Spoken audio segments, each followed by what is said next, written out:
በኋላ ቀጠሮ ያዙልኝ አስቸኳይ ነው አልኩኝ። ይሁን ይምጡ አሉኝ። ከስላሴ ቅርብ ስለነበርኩ እርሳቸው ወዳሉበት አዲሱ ጽፈት ቤት ገባሁ። ቀድሞኝ ተገኝተዋል። እጄን አጣምሬ ተሳለምኩ። ተቀመጣሉኝ። ተቀመጥሁ። በትህትና አብሮኝ የነበረው ወንድምም ተቀመጠ። ሁላችንም ተያየን። ማን ይጀምር? አባታችን ነቃ ጥበብ አባቡ እኔ እንድጀምር በመስቀላቸው እርሶ ይበሉ፣ ቀኑም ሐሙስ ነው የቀን ቅዱስ አሉ። ህዳር 9 ነበር ከጠዋቱ 3 ሰዓት። ኢትዮጵያ ከስጋት ነፃ እንድትሆን የተፈቀደባት ሰዓት ነበረች። እኔም እንደ መነሳት አልኩኝ። መሳሪያዬን በጭኔ ላይ አጋድሜ ነበር እና ለመነሳት ስሞክር ተመልክተው ይቀመጡ ኪዳነ ማርያም አሉ። ጀመርኩ። የቀደሙት አባቶቻችን አያቶቻችን ሀገር ሲወረርና ሲደፈር ከሆነ የቁም ፍታት ፈተው ህዝቡን ሀገሩን እንዲጠብቅ ቢሞት በቁሙ ስለተፈታም ሞትን እንዳይፈራ በማድረግና ምህላ እንዲያዝ አድርገው ሀገራቸውን እምነታቸውን አቆይተዋል። ለምሳሌ አቡነ ጴጥሮስን መሰል አባቶችን አነሳ። አሁንም የመጣው አካል የሃይማኖት ተቋማትን የመዋጊያ ቦታ የሚያደርግ ደናግላንን የደፈረ ሰው ከቀየው አፈናቀለ ሀገር ለማፍረስ የመጣ ነው እና የአባቶቻችንን ታሪክ ሸዋ ላይ መድገም አለበት ብዬ አቀረብኩ። ጓደኛዬም የኔን ሐሳብ ደገመ። ዳግም አቡነ ጴጥሮስ ብያቸዋለሁ። መጋቢ ሐዲስ ነቃ ጥበብ አባቡ ሐሳቡን ተቀብለው ከሰዓት ቀጠሮ ይዘን ተለያየን።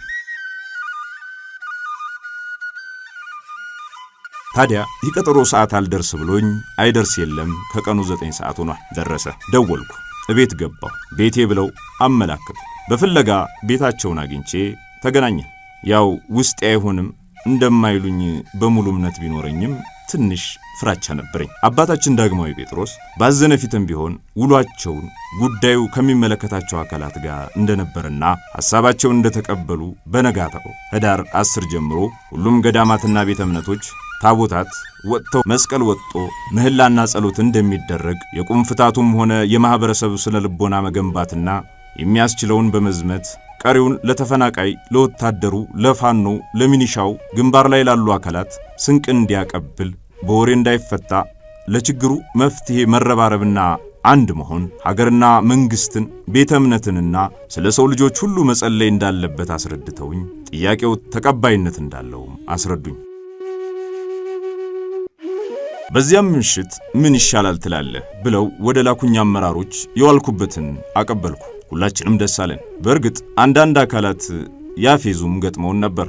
የዚያኑ ቀን ማታ መኪናውን ያለ መብራት የሚነዳው አቤልንና አብረውኝ የነበሩ ቤተ ማርያም አበበና አዳም ጋር ሆነን በሰላ ድንጋይና ሳሲት አካባቢ ቅኝት ለማድረግና የሸዋ ፋኖና ሚሊሻ አርሶ አደርና ወጣቱም በሽምቅ እንዴት መግባት እንዳለባቸው ሰዎች አግኝቼ ስመለስ ከምሽቱ 6 ሰዓት ነበር። ወዲያው በምሽቱ በአንድ ሆቴል ላይ ደርሼ ለነገ የሚሆን ግንባር ላሉ ወገኖች ምግብ ለማዘዝ ወደ ሆቴል ስገባ በጣም የማከብራቸው ታላላቅ የጦር መሪዎች በክብር ልብሳቸው ተቀምጠው በኩራት ይመክራሉ። ቀርቤ መስማት እድሉ አልነበረኝም። እድሉም ባገኝ የምነግራቸው ነበርኝ አልኩ። ታዲያ ገና በውስጤ ተናግሬ ሳልጨርስ በይፋትና በወሎ ግንባር ያገኙኝ አንድ የጦር መሪ ባላገሩ አሉኝ። ከዱር እየመጣሁ በመሆኑ መሳሪያዬ እንደታጠቅኩ ነበር። ወደ ጦር አመራሮቹ ሲሄድ መሳሪያዬን የት ላድርገው ብዬ እያሰብኩ ና አሉ። የክብር ሰላምታ ሰጥቼ አንድ ወንበር ስቤ ተቀመጥኩኝ። ለማያውቁኝ ብዬ ራሴን አስተዋወቅኩ። ባላገሩ ተሾመ እባላለሁ ስል አንደኛው ብቻ ሳይሆን አብዛኞቹ እናውቃለን አሉ። ደስም አለኝ፣ ገረመኝም። እንዴት አየኸው? ነገሩ እንዴት ነው አሉን አንዱ ጀግና። በእኔ ሳቤና እይታ የታየኝን ከተባበርን እንኳን ደብረ ብርሃንን፣ ደብረ ሲናና ጣርማ ብርን፣ ሸሾንና አዳባይን ማለፍ የህልም እንጀራ ይሆንባቸዋል። እኛም በአቅማችን ህዝቡን ከጧት ጀምሮ ከተለመደው በተለየ በስንቅ አቅርቦት፣ በሞራል በዘመቻ ቀድሞ ለመሞት መዘጋጀቱንና የቁም ፍታት ከጧት ጀምሮ ይጀመራል። ታቦታት ይወጣሉ። ህዝባዊ ሆኗል። እመኑኝ መበርታት አለብን። ሸዋን አያልፉ። የኔን ምልከታ አቀረብኩ። በዚያውም ጨለመ።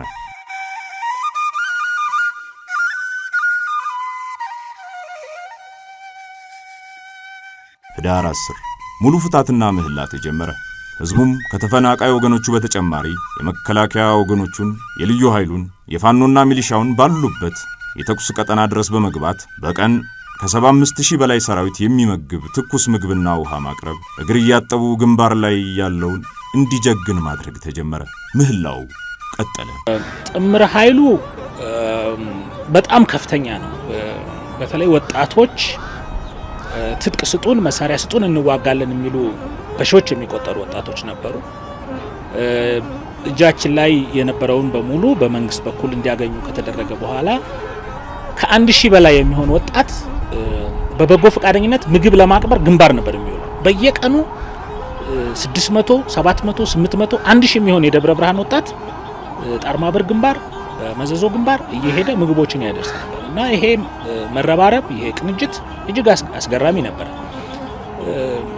ከሌላው በተለየ ሁኔታ ደግሞ ገበሬው በየአካባቢው በየቀበሌው በተለይም በይፋት ቀጠና በራሳ ቀጠና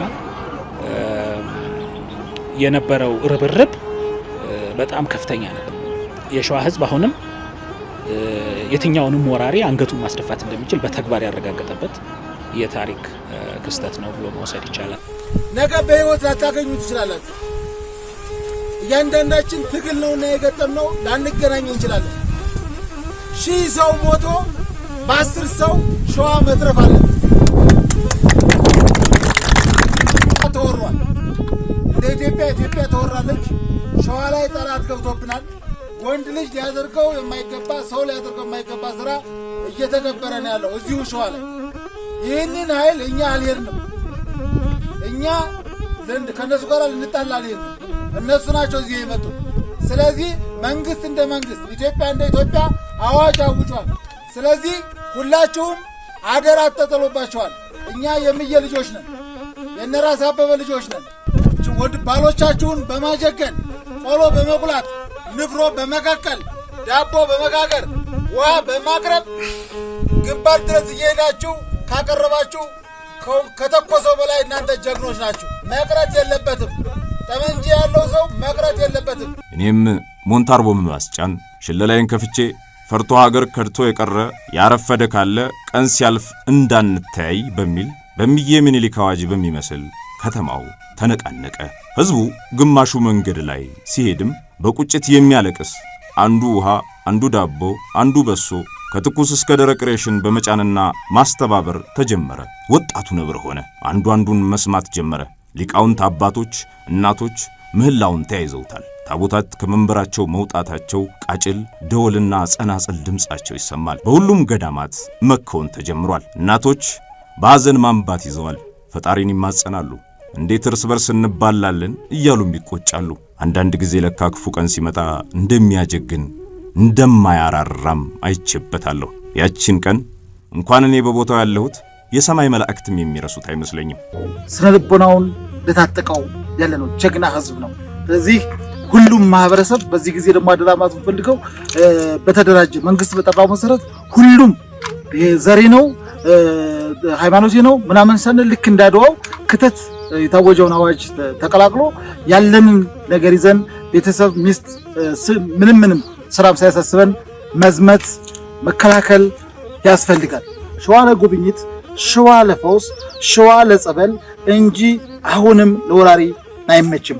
ይችን ሀገር በምንችለው ሁሉ አንድ ሆነን ተስማምተን ከፈል እናደርግ ይጠበቃል እንጂ ወንድማማች ወንድም በወንድሙ ላይ ዘመቻ መጀመር የለበትም። ከተማው በጥሩ መዓዛና በጀግንነት መንፈስ ተሞላ። በየአቅጣጫው ዝመት፣ መክት፣ ማርክ፣ ታጠቅ የሚለው አዋጅም በመነገሩ ብዙዎች ሁሉም የቀድሞ ሰራዊትና የፌዴራል ፖሊስ ከልዩ ልዩ ቦታ በተቀናሽና በተመላሽ ያሉ ተወላጆች ከተለያዩ ቦታ ወደ ዞኑ በቅጽበት መግባት ጀመሩ። ዞንና ወረዳ ላይ ያሉትም ወጣት አደረጃጀት ጨምሮ ከታዳጊ እስከ አዛውንት ያለውን አቅም በሚሰጥ ከሀብት ማሰባሰብና ሕይወት መስዋዕትነት መክፈል ሲደርስ ያየውና የተረዳው አካል ሸዋ ለወራሪ እንደማይመች ሲነገራቸው አለመስማታቸው እንደተቆጩበት በራሳቸው ሚዲያ አቶ ጌታቸው ረዳም ገልጸዋል። የሸዋ ስነ ልቦና ከወንድሞቹ ከእህቶቹ ከሁሉም ኢትዮጵያዊ ጋር አብሮ የመኖር አብሮ የማደግ አብሮ የመስራት አብሮ ሀገር የመጠበቅ አንድ ላይ መሆንን አንድ ላይ ለክብር መዝመትን ለክብር አብሮ መሞትን ተጋብቶ ዝምድናን ፈልጎ ተጋብቶ በጋብቻ በጡት አባት በአይን አባት በማህበር በተለያዩ ምክንያቶች አንዴ ብቻ ሳይሆን 10 ጊዜ ያስቡ ደስ ይላል። እኛ ተጋብቶ የኖረ ማህበረሰብ፣ አንድ ላይ የኖረ ማህበረሰብ፣ ሞትን አብሮ የተቋደሰ ማህበረሰብ፣ አድዋን በአንድ ላይ ያሸነፈ ማህበረሰብ፣ አክሱም ጽዮንን አብሮ የሚስም አለጃሽ ላይ ሄዶ አብሮ መስገድን አብሮ ማመስገንን የነበረ የተጣመረ ምንም የማይፈተው ህዝብ ነው።